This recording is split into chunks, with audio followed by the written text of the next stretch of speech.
Hi, I'm Dorian. And I'm Patrick. And this is Tales and Tales. a place where us humans, our familiars, And possibly even our ghost pals explore everything cursed cryptic, and creepy.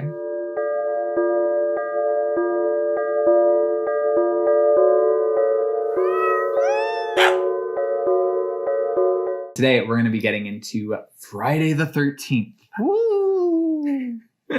Yes, Friday the 13th has inherently been seen as a day of bad luck. Dorian, have you ever had anything actually unlucky happen to you on Friday the 13th? So I one time bought a ticket, and this ticket was for a $15 tattoo, and I never got to use it.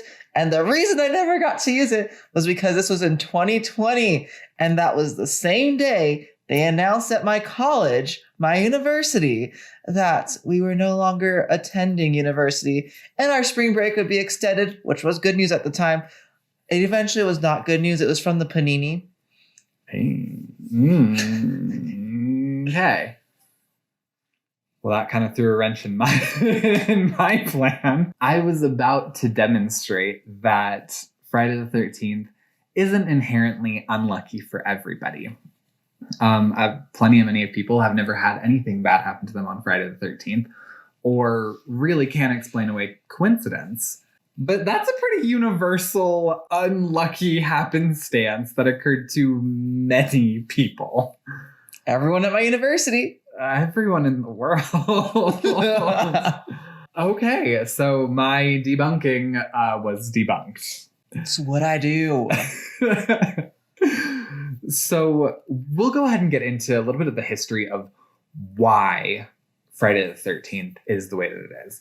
Yeah, Friday the 13th has really just this creepy history to it. There are a lot of these creepy people, a lot of creepy events that have happened that coincide either around 13 or around Fridays. I've honestly always thought it's more cryptic. It's very mysterious. Everything's just going to kind of happen. A black cat may cross your path. You're welcome. He's actually good luck, I promise. I mean, he's never brought me any bad luck. And I mean, other people can't say the same thing. But in essence, when you think of Friday the 13th, you do think of, I guess, really cryptic things where it's it does have an air of mystery to it. Even though bad things might happen, A, you don't know what it is, and B, you don't know how it's going to happen or how the bad luck's going to come about, aside from that the day just has badness involved into it. But the history of why, at least the history that I've found, is actually riddled with a little bit of numerology, a lot of cursedness. Yeah, and now he finally crossed your path. You almost knocked down the camera. Actually, yeah, that might not be good for all of you guys because he just crossed your path. So, if anything bad happens to you this Friday the 13th if you're on YouTube watching this or listening to this, go ahead and tell us about it below. But let's go ahead and get into the actual history of why this day is the way that it is. Historia. We'll go ahead and start with 13. So 13 has been seen as this indulgent number in Abrahamic religion specifically. Wow, can you imagine that? Abrahamic religion causing problems. Again. I mean that with not much offense to people. Not much. Not much. Just a little. Just a little bit. A sprinkle. I might knock down some salt in front of you, but that's it. I actually told Drake to do the whole walk across your path thing. It's fine. But no, I mean, historically, Abrahamic religion has brought about a lot of not great things. It has brought about some really good things, too. Particularly a lot of, in my opinion, great art, great literature, But I digress. 13, as far as Abrahamic religion is concerned, is a very indulgent number. 12 is the number in Abrahamic religion. For anyone that doesn't know, Abrahamic religion means anything that falls under the Christian, Catholic religion, including Islam and anything that follows Abraham and those stories. But yes, in most of these religions, 12 is seen as a number meaning completion. There's 12 months in a year, the 12 days of Christmas. It's always typically seen in a very, very positive light, which granted, historically, I have a little bit of beef with that too. 12 apostles. There are 12 apostles. The months thing I do take a little bit of issue with, just because 12 months actually came about in like the Holy Roman Empire, because two Caesars decided that they were the Cots pajamas and needed months named after them, so they shortened all the months. Who are those Caesars? Julius, July, and Augustus, August. Which is why, like, September is the 8th month. October is the 10th month. Doesn't really match up there. September is the 9th month. My bad. I can't count. There used to only be 10, but, there are 12 now, and that's seen as completion and whatever. Even though also in a full calendar year, there's 13 full moons. But I digress. For the purposes of this research, and as Abrahamic religion stands now, 12 is seen as a number of completion. So 13 extends past that, and it's indulgent. So that makes it bad, just as like 7 is seen as a really holy number, and falling just short of that at 6 is the devil's number. So yes, 13 is seen as this bad, indulgent number. So that already just gives it a little bit of a bad rap. And then Friday is also seen as pretty negative in terms of Abrahamic religion, especially in regards to the Hebrew holy texts. Most anthropologists believe that a lot of the more atrocious things that happen occur on Fridays, most particularly murders, including but not limited to the murder of Jesus. Hey now, the crucifixion. Right, the crucifixion, the passing of Jesus, which is how we have Good Friday and Easter Sunday. It's believed that he passed on a Friday and then was resurrected 3 days later, which in my brain, if you're resurrected 3 full days later, that would make it a Monday. But whatever. Maybe it was early in the morning or right at midnight on Thursday. I don't know. Okay. However you decide to count days, that's fine. It's like when people are like, oh, it's a 3-day weekend. They aren't it means that they have Friday off. It doesn't mean that oh, it's Friday and I get my 3-day weekend, but I'm at school or I'm at work. Anyway, whatever. I also take slight issue with the whole Easter Sunday thing, just because I know that historically Easter's kind of set up to mask the holiday celebrating the goddess Ostera. And yeah, her holiday takes place the Sunday after the first full moon of spring, which is always Easter Sunday, which is why Easter Sunday changes each year. But anyways, I digress again. For the purposes of this, most atrocities in the Bible seem to take place on Fridays. So that gives Fridays a bad rap. So we have 13 that has a bad rap, and we have Fridays that have a bad rap. Put them together, you're not in for a good time. But Fridays have also been cursed. Yes, you heard that right. Cursed.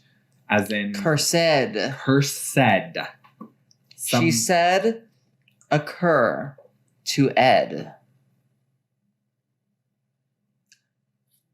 On a Friday the 13th. Okay. Yes, there are 2 curses in particular that I found that were placed on Fridays that Friday the 13th sort of seemed to draw in for people. The first being the goddess Frigg.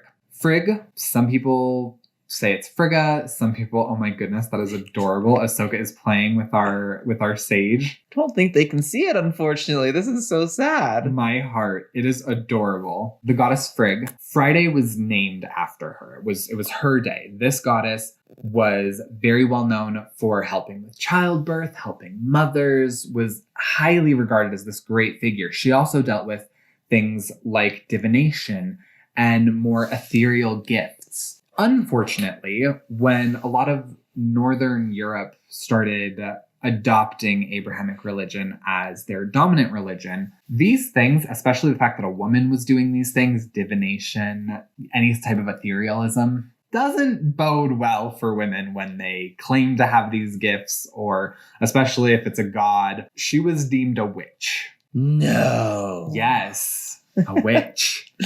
A woman who has knowledge. A witch.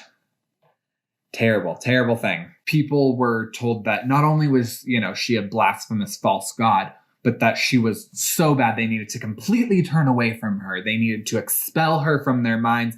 She needed to be, so fervently disliked for the fact that she is a witch god. Two horrible things for Abrahamic religion, a false god and a witch. And this goddess previously had many followers, people that turned to her in their time of need, that turned to her in their greatest times of joy. Childbirth. Not that childbirth is a great time of joy. Well, it's happening.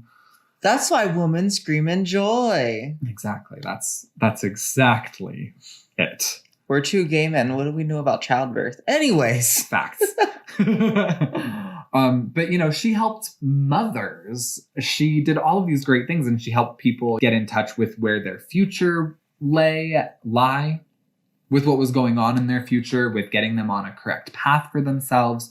A lot of things that we nowadays still do. And a lot of us, will turn to God or turn to the universe or what have you to sort of help us realize where we're going. She was that for a lot of people that then suddenly turned on her and decided that she was this awful, hideous, blasphemous thing. So it's believed that this goddess cursed the day that her followers named for her, so that awful things would happen to them for turning away from her. And it would specifically just be around this day.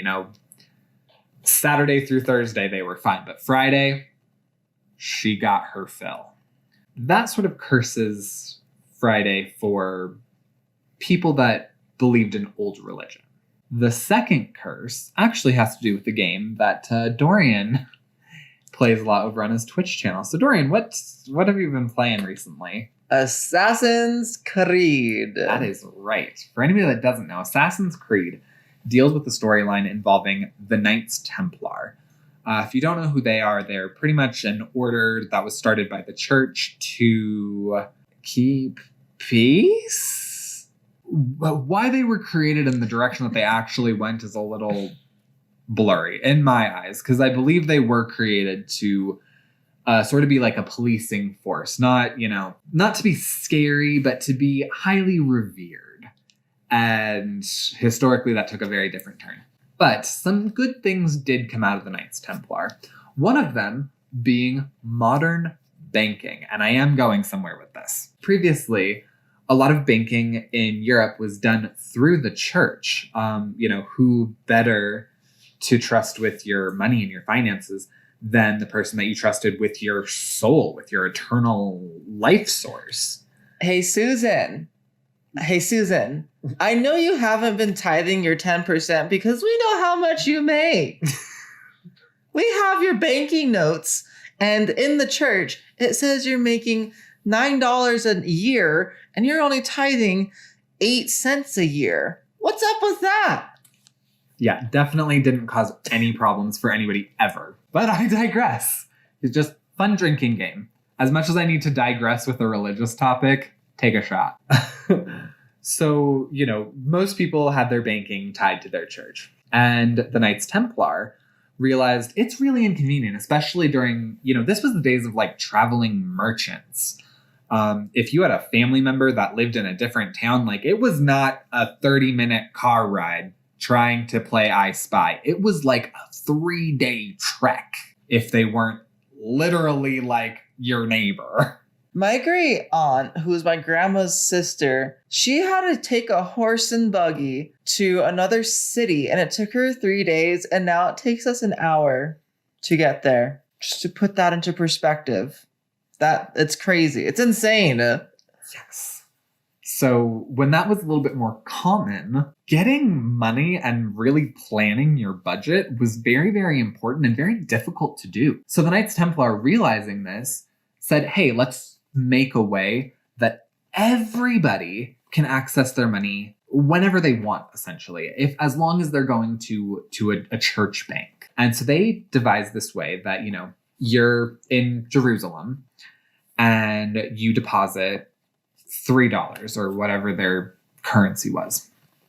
And then the bank gives you a receipt saying, yep, John has $3 in his account. John then has a trip to, what's another city in Assassin's Creed? Tuscany. Italy. Okay, Tuscany. Then he has a trip to Tuscany that he's got to do. So John has his $3. He's going to Tuscany, and he has this receipt from his bank saying he has $3 in his account in Jerusalem. So he gets to Tuscany, and he realizes that the 8 cents that he took out for the trip isn't enough anymore. So he goes to the church there, the bank, whatever it is, and he hands them this receipt saying, hey, in Jerusalem, I have $3.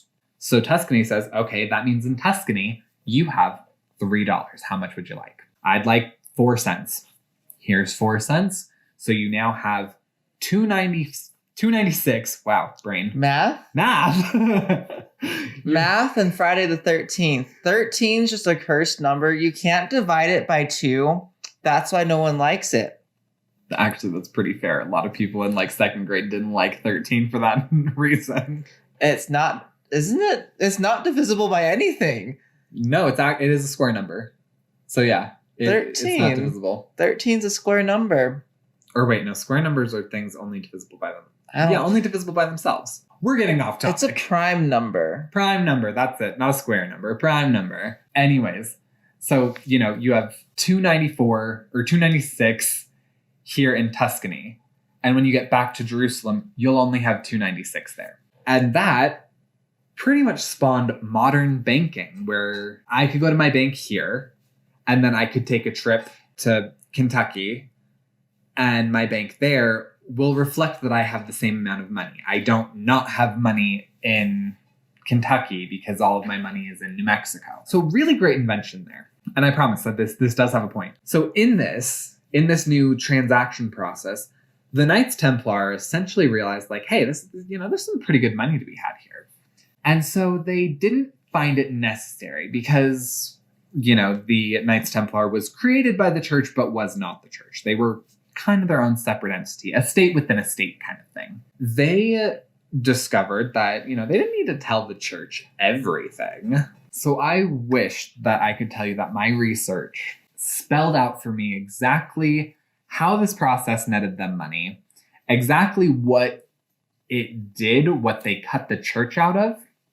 But what I can tell you is that it did cut the church out of some business deals. And the church essentially lost a little bit of money for this.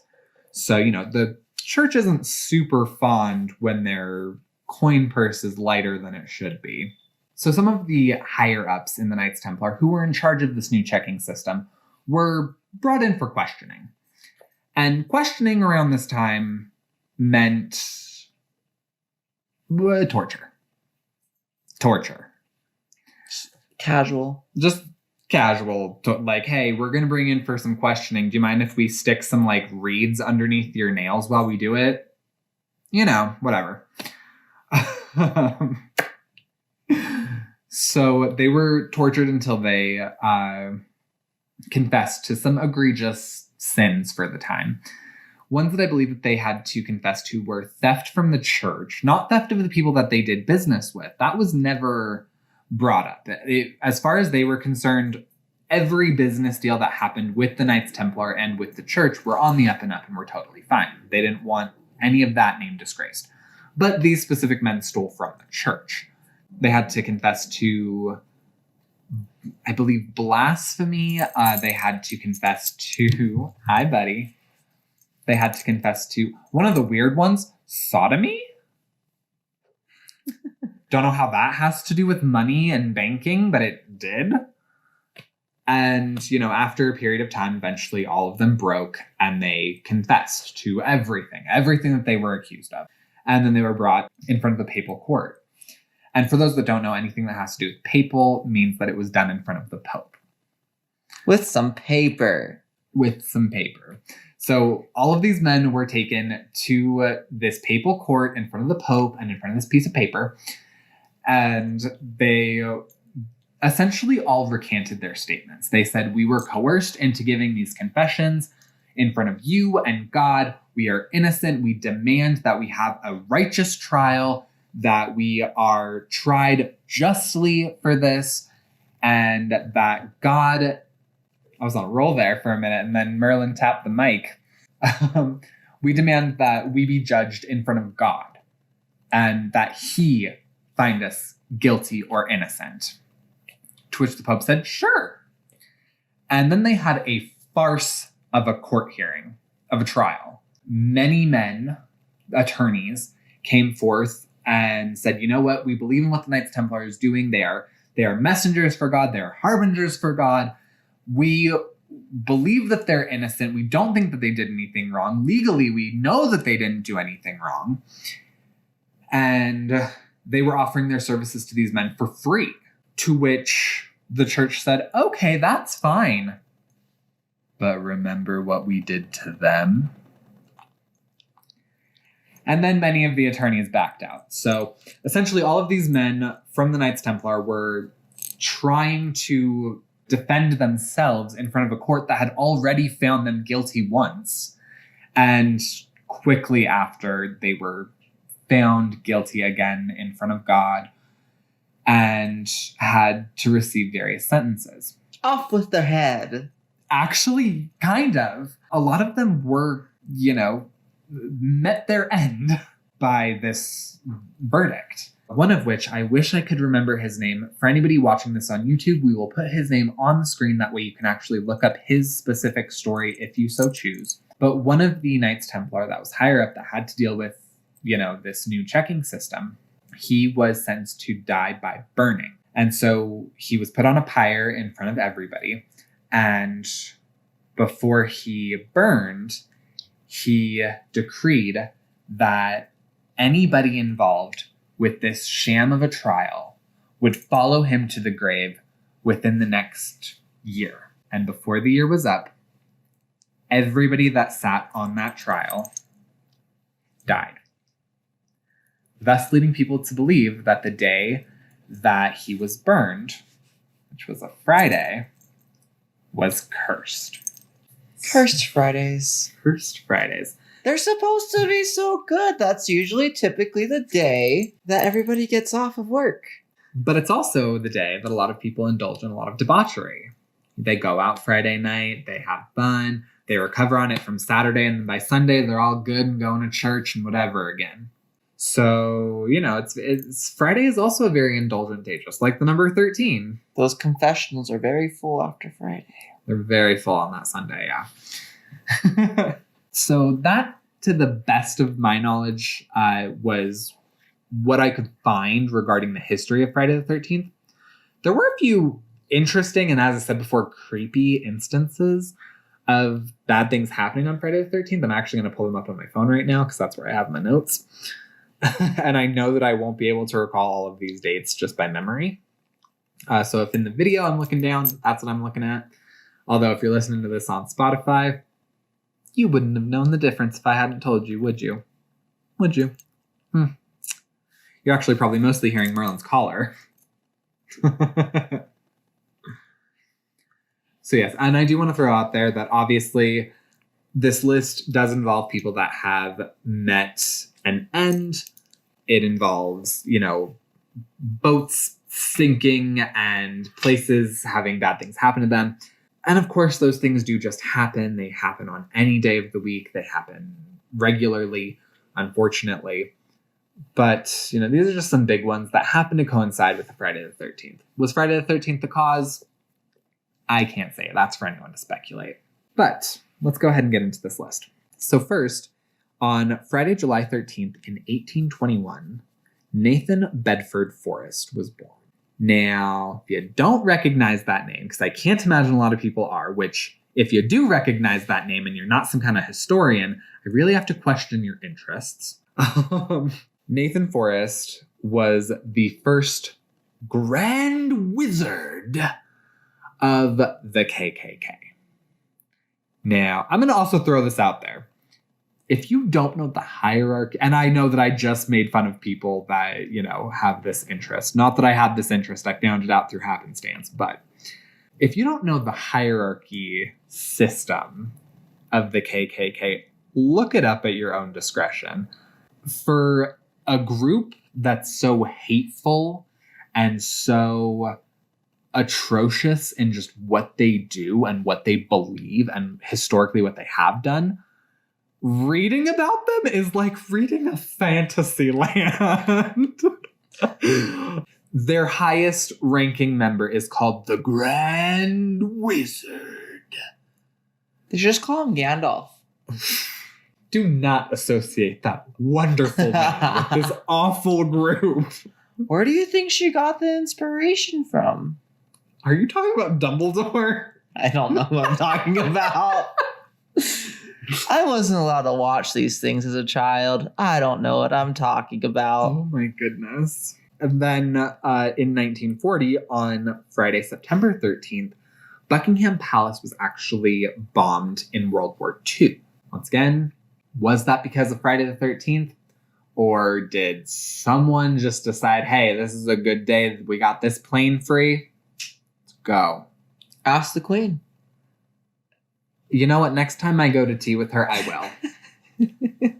On Friday, March 13th of 1964, I'm going to mispronounce her name because I don't think I've ever actually said it correctly. Kitty Genovese met her demise. For anybody that doesn't recognize that name, this case sparked a really interesting psychological discussion because the case essentially is this girl was walking home from work, and when she reached her building, she was viciously attacked. While she was being attacked, a man hollered out his window, hey, leave her be, leave her alone, something to that extent. And the man fled. And so Kitty tried, again, just getting inside, trying to get away from her attacker. And her attacker came back, and she unfortunately passed on. That gentleman wasn't very gentlemanly. No. He just hollered out the window and he didn't even go down to help her. He saw the person run away probably, and he's just like, she's fine now. Yeah, that does confuse me. I'm like, if I saw someone get attacked, like legitimately attacked, I'd probably like run outside, or I'd make sure that she got inside. Whatever. This did spark a lot of debate because it's believed that the second time that she was attacked, everybody, including that same man, could hear her screams, could see what was going on, and nobody did anything. Everybody ignored this woman who was having these awful things done to her on her way home from work. And no one stepped outside their door. No one hollered, aside from that one man at the beginning, for him to stop. No one tried to save her after the attack was finished. She was just abandoned by all these spectators. And it led to this really interesting psychological discussion where people started engaging or indulging, I guess, this theory about like group shock, where all these people don't want to do anything because no one else is doing anything because it's so heinous and you kind of can't believe it. And it sparked some discussions around like why people at school will just like stand and watch a fight and no one will get involved. They get involved. They all yell, fight, fight, fight, fight. True. I feel like that's getting involved, and that's why all of them get in trouble too. Fair enough. But yes, this story was actually first published in the New York Times, where they made that claim that all these spectators were there. They all saw what happened, and no one did a single thing about it. Well, you see, the thing with that is that if everybody saw it, then they'd probably all be able to at least give a description of the guy and help them catch him. He was eventually caught. It wasn't immediately after. It was actually I believe like a year or two later, it was a completely different crime, but they caught him, questioned him, and then digging into a little bit of his past, realized that he had gone to jail previously for a very similar case. And he admitted to her demise as well as the demise of 2 other women. But, because the New York Times had published this article stating that I think it was like 34 people or something similar to that had witnessed this thing happen and done nothing, forensic analysts or psychologists reinvestigated almost immediately after and walked through the events of, where she eventually met her end and where the man had initially seen the beginning stages of the events take place. And they realized that there was absolutely no way that anybody could have seen anything because she originally tried going in the front of her building, which is where the assailant caught up to her. He had been following her for a while, but at her building, you're standing outside, you're fumbling through your keys, you're trying to get inside. It was like 3 a.m. or something. So she was obviously tired as well. And he attacked her.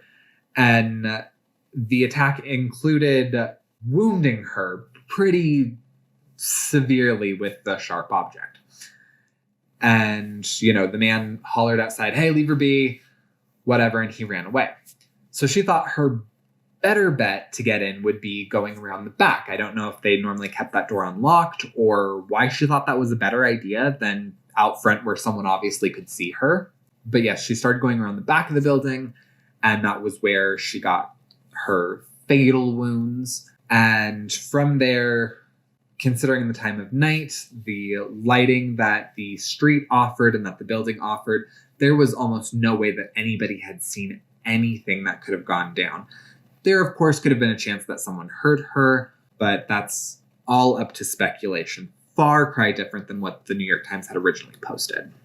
And then the last instance that I have is that the largest passenger ship had unfortunately wrecked and sank on a Friday the 13th. It was very cold. It had hit an iceberg. It cracked in half. Oh no, wait, that was the Titanic. That was a completely different ship. This actually occurred in 2012 on Friday, January 13th. This ship actually, the entire reason why this ship ran aground off the coast of Tuscany, by the way, off the coast of Tuscany, was because the captain was trying to woo a woman by showing his navigational skills. That really backfired. He was also charged with abandoning the ship because he refused to go back to the ship when he was the first one to get off after he didn't want to evacuate anybody. And passengers just started lining up at the lifeboats by themselves because they knew something was going on. And he's like, no, we don't have to evacuate. We're fine. No, they were not fine. That ship literally sank, ran aground. They didn't even get to tow it away for 3 whole years. That's how bad this crash was. I'm pretty sure he could have just impressed her by showing her something different. Give her a good tour of the captain's quarters. Give him a good tour of the captain's quarters if you catch my drift. Yeah, didn't have to, endanger hundreds of lives. But yeah, 32 people, I believe, did not make it off that ship that day. That is unfortunate. Not as bad as the Titanic, but yeah. Still pretty bad. Now, was any of this that we just discussed due to Friday the 13th, or was it all just coincidence that it happened on a Friday the 13th? Once again, not for us to decide, but definitely something to think about. Plus, we have our, 2020 example of the panini happening on a Friday the 13th. Didn't really happen on a Friday the 13th. I just got the information on a Friday the 13th. Fair. I think that might also be the day, though, that my work shut down, so... But that could just be me speculating because it's in my head now. So, did you learn something from our tale today? Whatever you took away, remember, be cryptic, not creepy. Join us next week. We're going to be starting a series where we'll be investigating all 50 states' state cryptids. You won't want to miss it.